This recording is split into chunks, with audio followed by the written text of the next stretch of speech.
It began as a mistake. It was Christmas season, and I learned from the drunk up the hill, who did the trick every Christmas, that they would hire damn near anybody. So I went. And the next thing I knew, I had this leather sack on my back, and I was just hiking around at my leisure.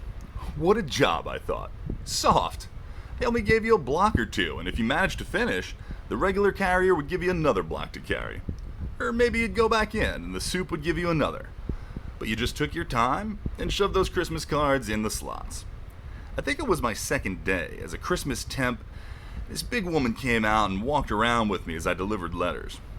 What I mean by big was that her ass was big, and her tits were big, and that she was big in all the right places. She seemed a bit crazy, but I kept looking at her body and I still didn't care. She talked and talked and talked, and then it came out. Her husband was an officer on an island far away, and she got lonely, you know? Lived in this little house in the back, all by herself. What little house? I asked. She wrote the address on a piece of paper. I'm lonely too, I said. I'll come by, and we can talk tonight. I was shacked, but the shack job was gone half the time. Off somewhere, and I was lonely, all right. I was lonely for that big ass standing beside me. All right, she said. See you tonight. She was a good one, all right.